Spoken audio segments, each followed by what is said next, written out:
Hello everyone, உங்கள் Chennai's Canadian Mujib கனடாலேருந்து. நிறைய பேருக்கு கனடா வர்றதுக்கு ரொம்ப ஒரு கஷ்டமான ஒரு பெரிய ஹேர்டலாக இருக்கிறது என்னன்னு பார்த்தீங்கன்னா ஐஎல்ஸ் தான். இன்டர்நேஷ்னல் ஸ்டூடெண்ட்டாக இருக்கட்டும், இல்லை பிஆருக்கு அப்ளை பண்ணுறதா இருக்கட்டும், நிறைய பேர் ஒரு 0.5 மார்க்ஸில் ஸ்டக் ஆகி தான் நிறைய பேர் அப்ளை பண்ணாமல் இந்த கனடாவோட ட்ரீமை அச்சீவ் பண்ணாமல் நிறைய பேர் ஸ்டக் ஆகியிருப்பீங்க. ஸோ அவங்களுக்கெல்லாம் இன்னைக்கு இந்த வீடியோ பார்த்தீங்கன்னா கண்டிப்பாக ஹெல்ப்ஃபுல்லாக இருக்கும். நான் பார்த்தீங்கன்னா 2018 கனடாக்கு வரப்போ பார்த்தீங்கன்னா அகாடமிக் ஐஎல்ஸ் கொடுத்தேன். அண்ட் ரீசெண்ட்லி பார்த்தீங்கன்னா பிஆர் அப்ளை பண்ணுறதுக்காக ஜென்ரல் ஐஎல்ஸ் கொடுத்தேன். ஸோ என்னோட எக்ஸ்பீரியன்ஸை நான் இந்த வீடியோவில் ஷேர் பண்ணிக்க போகிறேன். இந்த வீடியோவில் ஃபஸ்ட்டு ஐஎல்ஸ்னால் என்ன, எதுக்கு அப்படின்னு சொல்லி பார்த்துட்டு அதுக்கப்புறம் 4 மாடியூல் பற்றி பேச போகிறோம் நம்ம. அண்ட் அதுக்கான டிப்ஸு பேக் டு பேக் இருக்கும். லாஸ்ட்டாக நம்ம தமிழ் பசங்க, அதாவது நம்ம ஊரில் நம்ம சென்னையில் இருக்க நான் எப்படி ப்ரிப்பேர் பண்ணேன் அண்ட் உங்களுக்கு என்னோட சஜஷன், அதாவது என்ன மாதிரி நீங்கள் ப்ரிப்பேர் பண்ணலாம் அண்ட் ஈஸியாக கிராக் பண்ணலாம் அப்படின்னு சொல்லி இந்த வீடியோவில் பார்க்க போகிறோம். இந்த வீடியோக்குள்ளே போகிறதுக்கு முன்னாடி நம்ம சேனலை நீங்கள் இன்னும் சப்ஸ்கிரைப் பண்ணலன்னா make sure you subscribe our channel and கண்டிப்பாக சப்போர்ட் பண்ணிகிட்டே இருங்க. வீடியோக்குள்ளே போய் பார்க்கலாம். Let's go.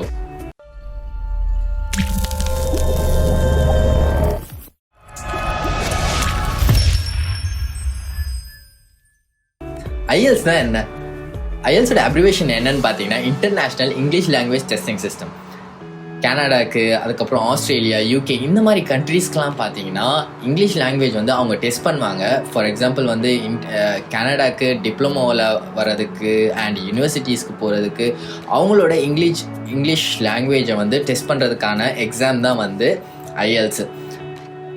ஐஎல்ஸ் எதுக்கு தேவைப்படுது அப்படின்னு பார்த்தீங்கன்னா, நம்ம இங்கே காலேஜுக்கு அப்ளை பண்ணுறதுக்கு, இல்லை யூனிவர்சிட்டிக்கு அப்ளை பண்ணுறதுக்கு, அதுக்கப்புறம் பார்த்தீங்கன்னா பிஆருக்கு கூட அப்ளை பண்ணுறதுக்கு கண்டிப்பாக உங்களுக்கு இங்கிலீஷ் லாங்குவேஜோட அந்த ஸ்கோர் தேவை இருக்கும்.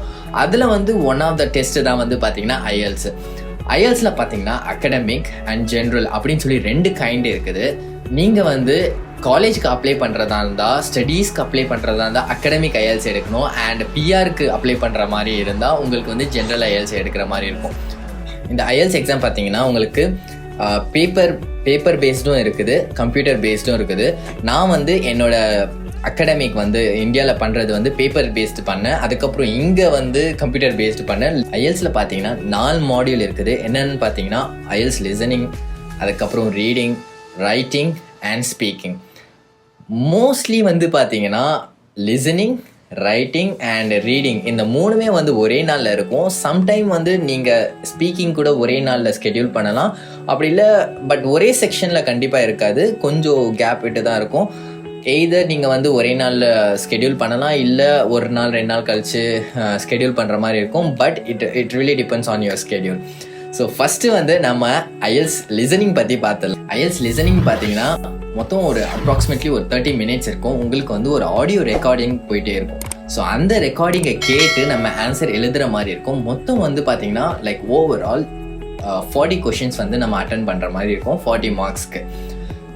ஸோ அதில் அந்த கொஷினுக்கான ஆன்சர் நம்ம இங்கே எழுதுவோம். ஸோ பட் அது எப்படி எழுதுறது, ரைட்டிங்கில் பேப்பர் பேஸில் பார்த்தீங்கன்னா எழுதுவோம். ஸோ அது எப்படி எழுதுறது, என்ன மாதிரி கொஷின் இருக்கும் அப்படின்னு பார்த்தீங்கன்னா, ஃபார் எக்ஸாம்பிள் ஒரு 2 பேரோட கன்வர்சேஷன் இருக்கும். மேபி ஒருத்தர் போயிட்டு ட்ரெயின் பற்றி இன்ஃபர்மேஷன் கேட்குறது, அதுக்கப்புறம் பார்த்தீங்கன்னா மேபி ஒரு மெடிக்கலில் போயிட்டு ப்ரிஸ்கிரிப்ஷன் வாங்குற மாதிரி. ஸோ இந்த மாதிரி ஒரு 2 பேரோட கன்வர்சேஷன் இருக்கும்.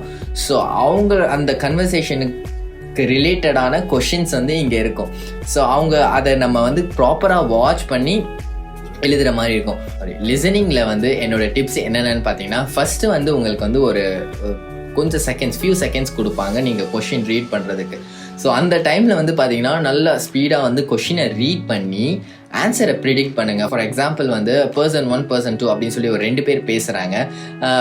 person 1 போயிட்டு கேட்குறாங்க, where can I find the reception அப்படின்னு சொல்லி கேட்குறாங்க.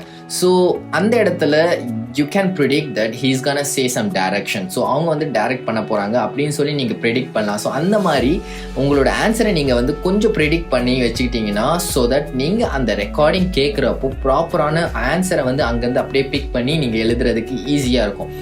பட் சம்டைம்ஸ் நீங்கள் அந்த மாதிரி ஆன்சர் எழுதுகிறப்போ பார்த்தீங்கன்னா உடனே எழுதிட வேணாம். ஏன்னா சில டைம் என்ன பண்ணுவாங்கன்னா ட்ரிக் பண்ணுவாங்க. எஸ்பெஷலி ஐஎஸ் லிசனிங்கில் பார்த்தீங்கன்னா கொஞ்சம் நிறையவே ட்ரிக் பண்ணுவாங்க. என்னன்னு பார்த்தீங்கன்னா ஃபஸ்ட்டு ரிசப்ஷனா கோ டு யுவர் ரைட் அப்படின்னு சொல்லிட்டு no it is been change now so go to your left அப்படின்னு சொல்லி மாற்றி சொல்லுவாங்க. ஸோ நீங்கள் ரைட்டுன்னு எழுதிட்டீங்க அப்படின்னா தப்பு கிடையாது, மாற்றிடலாம் ஆன்சரு. பட் திரும்பவும் நீங்கள் அது வந்து மாற்றுற மாதிரி இருக்கும், திரும்பவும் லெஃப்ட்டில் போகணும் அப்படின்னு சொல்லியிருக்கோம். ஸோ மேக் ஷுர் நீங்கள் வந்து நல்லா ப்ராப்பராக லிசன் பண்ணுங்கள். லிசன் பண்ணிவிட்டு அந்த ஆன்சர் கிடைச்சதுக்கப்புறம் நீங்கள் வந்து அடுத்த கொஸ்டினுக்கு போகலாம். லிசனிங் பொறுத்தவரை கொஞ்சம் நிறைய டிஸ்ட்ராக்டர்ஸ் இருக்கும். டிஸ்ட்ராக்டர்ஸ்னால் அதான் நான் ஃபஸ்ட்டு சொன்ன மாதிரி தான். ஸோ ஃபஸ்ட்டு ஒரு ஆன்சரை சொல்லிவிட்டு டிஸ்ட்ராக்ட் பண்ணுவாங்க, அப்படி இல்லை ஆன்சர் சொல்லிவிட்டு டிஸ்ட்ராக்ட் பண்ணுவாங்க, அப்படி இல்லை டிஸ்ட்ராக்ட் பண்ணிட்டு ஆன்சர் சொல்லுவாங்க. ஸோ எய்தர் வேஸ் இந்த மாதிரி இருக்க சான்சஸ் இருக்குது. மோஸ்ட்லி பார்த்தீங்கன்னா ஃபர்ஸ்ட் 20 கொஷின்ஸ் வந்து ரொம்ப ஈஸியாக இருக்கும். ஸோ அந்த 20 கொஷின்ஸில் வந்து முடிஞ்ச அளவுக்கு லைக் 90% 95% ஆஃப் மார்க்ஸ் எடுக்க பாருங்கள். நீங்கள் எழுதுகிற தப்பான ஆன்சருக்கு நெகட்டிவ் மார்க்கிங் கிடையாது. ஸோ வந்து எதையும் விட்டு வைக்காதீங்க, எல்லா ஆன்சரையும் அட்டன் பண்ணுங்கள் கண்டிப்பாக. அது மட்டும் இல்லாமல் மேக் ஷுர் ஸ்பெல்லிங் கரெக்டாக எழுதுங்க. அதுக்கப்புறம் சிங்குலர் ப்ளூரல் அதெல்லாம் ப்ராப்பராக வாட்ச் பண்ணி ப்ராப்பராக ஆன்சர் எழுதுங்க. ஏன்னா ஒரு சின்ன ஸ்பெல்லிங் மிஸ்டேக் கூட உங்களுக்கு வந்து தப்பாயிடும். லிசனிங் பொறுத்தவரை இன்னொரு முக்கியமான ட்ராபேக் என்னன்னு பார்த்தீங்கன்னா audio is not Kanaa play again. So ஒரு தடவை ஆடியோ ஸ்டார்ட் ஆச்சுன்னா it's Kanaa keep going. So வந்து ஒரு ஆன்சரை நீங்கள் மிஸ் பண்ணிட்டா don't just waste your time on that question, keep moving. So அடுத்த கொஷினுக்கு போயிட்டே இருங்க. ஒரு கொஷினை மிஸ் பண்ணிட்டோம் அப்படின்னு சொல்லி நீங்கள் அதை பற்றி யோசிக்க என்ன ஆகும்னா நீங்கள் அடுத்த வர 2-3 கொஷினை நீங்கள் மிஸ் பண்ணுவீங்க. ஸோ டைம் வேஸ்ட் பண்ணாமல் make sure you listen properly and note பண்ணுங்கள். அவ்வளோதான். அடுத்தது பார்த்தீங்கன்னா ரீடிங்கில் பார்த்தீங்கன்னா உங்களுக்கு 60 minutes இருக்கும் அண்ட் 40 கொஷின்ஸ் தருவாங்க. ரீடிங் பார்த்தீங்கன்னா it's not easy as listening, கொஞ்சம் காம்ப்ளிகேட்டட் தான். ரீடிங் பொறுத்தவரை கொஞ்சம் நிறைய ப்ராக்டிஸ் வேணும். ரீடிங்கில் என்ன மாதிரி இருக்கும் அப்படின்னு பார்த்தீங்கன்னா ட்ரூ ஆர் ஃபால்ஸ் இருக்கும். ட்ரூ ஆர் ஃபால்ஸ் எப்படி true or false or not given அப்படின்னு சொல்லியிருக்கோம். அதுக்கப்புறம் multiple choice question, match the heading, அதுக்கப்புறம் சென்டென்ஸ் வந்து இந்த பேராகிராஃப்க்கும் சென்டென்ஸ் மேட்ச் பண்ண சொல்லுவாங்க. ஸோ பிரிட்டி மச் ரீடிங் பொறுத்தவரை பார்த்தீங்கன்னா உங்களுக்கு பெரிய பேராகிராஃபாக இருக்கும், எஸ்ஸே மாதிரி இருக்கும். ஸோ அதில் இருக்க அந்த மேட்டரை வந்து இங்கே கொஷினில் மேட்ச் பண்ணுறது தான் வந்து ரீடிங்கோட டாஸ்கே. ஸோ உங்களால் எவ்வளோ ஃபாஸ்ட்டாக ரீட் பண்ண முடியும், உங்களோட அண்டர்ஸ்டாண்டிங் ஸ்கில்ஸை தான் வந்து அதில் டெஸ்ட் பண்ணுவாங்க. ஸோ ரீடிங்கில் டிப்ஸ் என்னென்னு பார்த்தீங்கன்னா first and most important tips வந்து ஃபுல் பேராகிராஃபை ஃபுல் எஸ்ஸேவை உட்காந்து ரீட் பண்ணவே பண்ணாதீங்க. அது வந்து மோஸ்ட்லி எல்லாருமே சொல்கிற ஒரு டிப்ஸு தான். ஃபுல் பேராகிராஃபை நீங்கள் ரீட் பண்ணிட்டு இருந்தீங்கன்னா உங்களோட டைம் வந்து பயங்கரமாக வேஸ்ட் பண்ணுவீங்க. ஆக்சுவலாக பார்த்தீங்கன்னா என்னோட அகாடமிக் ஐஎல்ஸை விட நான் வந்து இங்கே ஜென்ரல் ஐஎல்ஸை வந்து நான் ரீடிங்கில் அதிகமாக எடுத்தேன். அதுக்கான ரீசன் வந்து பார்த்தீங்கன்னா இதுதான். ஏன்னா அகாடமிக்கில் பார்த்தீங்கன்னா நான் உட்காந்து ஃபுல் பேராகிராஃபாக I was trying to understand the whole paragraph. So it took lot of time. அதனால் இப்போ வந்து பார்த்தீங்கன்னா அதை அவாய்ட் பண்ணிவிட்டு இந்த டிப்பு எனக்கு ரொம்ப யூஸ் ஆச்சு. என்னென்னு பார்த்தீங்கன்னா யூஸ்வலி பார்த்தீங்கன்னா ஒரு பேராகிராஃபோட ஃபர்ஸ்ட் சென்டென்ஸையே நல்லா ப்ராப்பராக ரீட் பண்ணிங்கன்னு வச்சுக்கோங்களேன், உங்களுக்கு அதுலேருந்து கொஷினை நீங்கள் வந்து கண்டிப்பாக மேட்ச் பண்ணலாம். இந்த பேட்டர்ன் வந்து பார்த்தீங்கன்னா மேட்ச் த ஃபாலோயிங்க்கு ரொம்ப யூஸ்ஃபுல்லாக இருக்கும். அதாவது மேட்ச் த ஃபாலோயிங் அந்த டாஸ்க்கு வந்து பார்த்தீங்கன்னா இது ரொம்ப யூஸ்ஃபுல்லாக இருக்கும். ஃபர்ஸ்ட் சென்டென்ஸை நல்லா ரீட் பண்ணுங்கள். ஸோ தட் வந்து நீங்கள் அதை அண்டர்ஸ்டாண்ட் பண்ணி அதே மாதிரி பார்த்தீங்கன்னா கொஷினை ஃபஸ்ட்டு ரீட் பண்ணுங்கள். ஸோ தட் அதுலேருந்து நீங்கள் வந்து ஆன்சரை பிக் பண்ணலாம், ஈஸியாக இருக்கும். And try to search for keywords. அதாவது கொஷினில் இருக்க கீவேர்ட்ஸை வந்து கொஷினில் என்ன கேட்குறாங்களோ அதுக்கு ஏற்ற மாதிரி கீவேர்ட்ஸ் வந்து அந்த பேராகிராஃபில் எங்கே இருக்குது அப்படின்னு சொல்லி அந்த ஃபர்ஸ்ட் பேராகிராஃபை நீங்கள் ஃபர்ஸ்ட் சென்டென்ஸை ரீட் பண்ணாலே மோஸ்ட்லி உங்களால் வந்து அட்லீஸ்ட் ஒரு ஹிண்ட் கிடைக்கும் கண்டிப்பாக. So either search for keywords, அப்படி இல்லை சினானியமை சர்ச் பண்ணுங்கள். ஸோ இன் திஸ் வே வந்து நீங்கள் வந்து டைம் வேஸ்ட் பண்ண மாட்டீங்க. ஏன்னா ரீடிங் பொறுத்தவரை டைம் ஃபாஸ்ட்டாக போயிடும், உங்களுக்கு டைமே பத்தாது. ஸோ ரீடிங்கில் வந்து நீங்கள் முடிஞ்ச அளவுக்கு எவ்வளோ ஃபாஸ்ட்டாக இருக்கீங்களோ ப்ரொடக்டிவாக இருக்கீங்களோ அந்தளவுக்கு உங்களுக்கு டைம் சேவ் ஆகும். அதே மாதிரி சப்போஸ் ஒரு கொஷின் எதையாச்சும் ரொம்ப டைம் வேஸ்ட் ஆகுது, ரொம்ப கஷ்டமாக இருக்குது அப்படின்னா அதுலேயே உட்காந்து டைம் வேஸ்ட் பண்ணாமல் இதுலேயும் வந்து பார்த்தீங்கன்னா யூ ஷுட் கீப் மூவிங். ஏன்னா நெகட்டிவ் மார்க்ஸ் கிடையாது. அதே மாதிரி ஆன்சர் எதுவும் விட்டு வைக்காதீங்க. முடிஞ்ச அளவுக்கு எல்லா கொஷினும் அட்டன் பண்ணுங்கள். ஸோ அடுத்தது பார்த்தீங்கன்னா ரைட்டிங். நிறைய பேர் மாட்டிட்டு முழிக்கிறதே பார்த்தீங்கன்னா ரைட்டிங்கில் தான் நிறைய பேர் வந்து 6 வாங்குற மாதிரி இருக்கும். பட் அவங்க வந்து 5.5 வாங்கிடுவாங்க. அந்த 0.5 பேட்ச் எடுக்கிறது ரொம்ப கஷ்டமாக இருக்கும். ஸோ ரைட்டிங் பொறுத்தவரை பார்த்தீங்கன்னா இதுக்கும் நிறைய ப்ராக்டிஸ் வேணும். உங்களோட grammar, vocabulary, sentence framing, so இது எல்லாமே வந்து உங்களோட ரைட்டிங்கில் டெஸ்ட் பண்ணுவாங்க. ரைட்டிங்கில் பார்த்தீங்கன்னா டாஸ்க் 1, டாஸ்க் 2 அப்படின்னு சொல்லி 2 டாஸ்க் இருக்கும். 60 minutes கொடுப்பாங்க.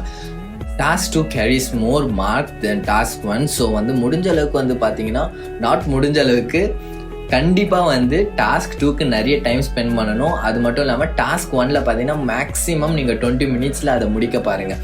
டாஸ்க் 1 எப்படி இருக்கும் அகாடமிக்கில் பார்த்தீங்கன்னா உங்களுக்கு அங்கேயே இன்ஃபர்மேஷன் இருக்கும். அதாவது ஒரு பை சார்ட்டை எக்ஸ்பிளைன் பண்ண சொல்லுவாங்க, கிராஃபை எக்ஸ்பிளைன் பண்ண சொல்லுவாங்க, இல்லை ஒரு ரூட் மேப்பு, பிளானு, இந்த மாதிரி விஷயத்தை எக்ஸ்பிளைன் பண்ண சொல்லுவாங்க.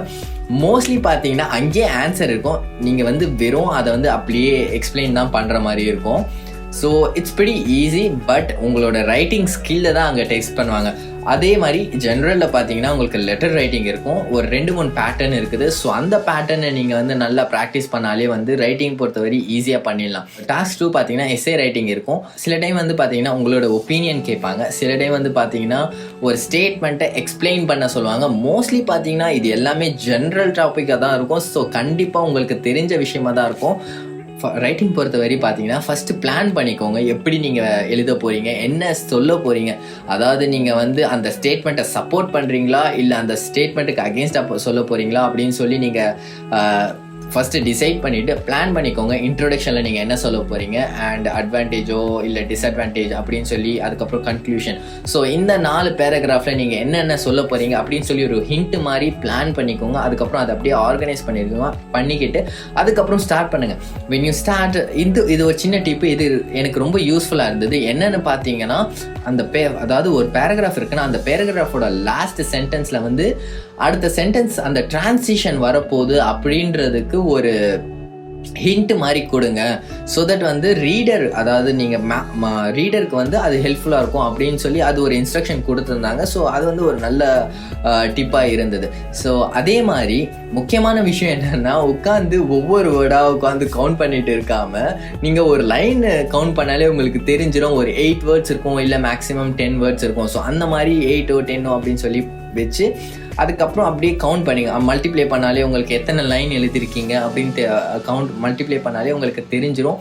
150 word வந்து ஃபர்ஸ்ட் டாஸ்கில் எழுதணும். ஸோ 250 word செகண்ட் டாஸ்கில் எழுதணும். ஸோ நீங்கள் அந்த மாதிரி மல்டிப்ளை பண்ணாலே ஈஸியாக தெரிஞ்சிடும். ஸோ அதில் வந்து கவுண்ட் பண்ணுறதுக்கெலாம் ரொம்ப டைம் வேஸ்ட் பண்ணாமல் இந்த மாதிரி எழுதுங்க.